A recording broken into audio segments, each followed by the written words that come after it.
नमस्कार। आज बात करते हैं अपनी प्रोडक्टिविटी को पूरी तरह से बदलने की। हम स्मार्ट वर्क के कुछ ऐसे तरीकों को समझेंगे जो न सिर्फ हमारा कीमती समय बचाते हैं बल्कि बेवजह के स्ट्रेस को भी कम करते हैं। तो चलिए शुरू करते हैं। हम सब अक्सर एक बहुत ही आम सी समस्या में फंस जाते हैं। दिन भर बिजी रहना, एक काम से दूसरे काम में भागते रहना, लेकिन दिन के आखिर में लगता है कि कुछ खास हासिल ही नहीं हुआ। ये एक जाल जैसा है ना? ये सवाल शायद हम में से ज्यादातर लोगों के मन में आता है। दिन खत्म हो जाता है, हम बुरी तरह थक जाते हैं, पर वो सेटिस्फैक्शन नहीं मिलता कि हाँ, आज कुछ जरूरी काम पूरा किया। आज हम इसी पहेली का हल ढूंढने वाले हैं। तो इसका समाधान क्या है? देखिए, समाधान है काम को देखने के अपने नजरिए को बदलना। सिर्फ ज्यादा घंटे लगाकर मेहनत करने से बात नहीं बनती। फोकस को एफर्ट से हटाकर इफेक्टिवनेस पर लाना होगा। इसे ऐसे समझते हैं, काम करने के दो अलग अलग रास्ते हैं। एक है हार्डवर्क वाला रास्ता, ज्यादा घंटे काम करना, एक साथ कई काम करने की कोशिश करना, मतलब पूरा जोर कोशिश पर। और दूसरा है स्मार्ट वर्क, जहां फोकस बेहतर नतीजों पर होता है, एक समय पर एक ही काम पर और पूरे इरादे के साथ। तो स्मार्ट वर्क का मतलब बहुत सीधा है, कुशलता और इरादे से काम करना।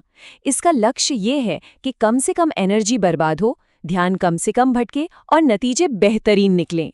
यहाँ क्वालिटी पर जोर है, सिर्फ काम की गिनती पर नहीं। ठीक है, तो माइंडसेट तो समझ आ गया। अब जरा उन मुख्य रणनीतियों पर नजर डालते हैं जो इस सोच को हकीकत में बदलती हैं। आप इन्हें प्रोडक्टिविटी की नींव भी कह सकते हैं। स्मार्ट वर्क का ये ढांचा एक साइकिल की तरह है। शुरुआत होती है अपने कामों को सही तरह से जमाने और ये तय करने से कि सबसे जरूरी क्या है। फिर जो काम चुना है उस पर गहराई से फोकस करते हैं। टेक्नोलॉजी इस पूरे प्रोसेस में हमारी मदद करती है और आखिर में हम अपने तरीकों को जांचते हैं और लगातार सुधार करते रहते हैं। और हाँ, गहरे काम का मतलब डीप वर्क का सबसे बड़ा दुश्मन है मल्टीटास्किंग। हमें लगता है कि हम एक साथ कई काम करके समय बचा रहे हैं, पर असल में हमारा दिमाग बस एक काम से दूसरे पर तेजी से कूद रहा होता है और हर छलांग में हमारी मेंटल एनर्जी और हमारा समय दोनों बर्बाद होते हैं। तो अगर मल्टीटास्किंग नहीं करनी तो फिर क्या करना है? समाधान है कि काम को छोटे छोटे लेकिन पूरी तरह से फोकस्ड हिस्सों में किया जाए। इसे टाइम ब्लॉकिंग भी कहते हैं। इसका एक बहुत ही पॉपुलर तरीका है पोमोडोरो तकनीक। 25 मिनट तक बिना किसी डिस्टर्बेंस के काम करें और फिर 5 मिनट का एक छोटा सा ब्रेक लें। ये छोटा सा ब्रेक दिमाग को रिफ्रेश कर देता है, जिससे लंबे समय तक फोकस बनाए रखना आसान हो जाता है। कुछ और रणनीतियां भी हैं जो बहुत काम आती हैं, जैसे एक जैसे काम एक साथ निपटाएं। इसे बैचिंग कहते हैं, मतलब सारे ईमेल्स का जवाब एक साथ देना। इससे दिमाग को बार बार गियर नहीं बदलना पड़ता। साथ ही फोन के नोटिफिकेशंस बंद रखें और अपने दिन और अपने बड़े लक्ष्यों के लिए एक साफ रूटीन तय करें। चलिए, अब कुछ ऐसी छोटी छोटी आदतों पर ध्यान देते हैं जिन्हें आज से ही शुरू किया जा सकता है और जिनका असर आपको तुरंत दिखाई देने लगेगा। ये 2 मिनट का नियम तो कमाल का है। रूल बहुत सिंपल है। अगर कोई काम 2 मिनट से कम में हो सकता है तो उसके बारे में सोचने में वक्त जाया ना करें, बस उसे तुरंत कर दें। इससे छोटे छोटे कामों का पहाड़ कभी नहीं बनता।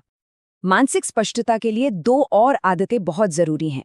अपनी टेबल और कंप्यूटर का डेस्कटॉप दोनों साफ सुथरे रखें और हफ्ते के दिनों को थीम दे सकते हैं, जैसे सोमवार सिर्फ प्लानिंग और रिसर्च के लिए और मंगलवार लिखने के काम के लिए। तो इन सभी रणनीतियों और आदतों को अपनाने का आखिरी फायदा क्या है? फायदा है अपने समय और अपनी ऊर्जा पर सच्चा कंट्रोल हासिल करना। और ये बात पूरी कहानी का सार है। असली लक्ष्य सिर्फ ज्यादा काम खत्म करना नहीं है, बल्कि सही काम को कुशलता से करना है, ताकि स्ट्रेस कम हो और उन चीजों के लिए समय निकले जो जिंदगी में वाकई में मायने रखती हैं। तो अब मैं आपको इसी सवाल के साथ छोड़ता हूं। आज बताई गई बातों में से वो कौन सी एक आदत है जिसे अपनाकर काम करने के तरीके में सबसे बड़ा बदलाव आ सकता है? इस पर जरूर सोचिएगा।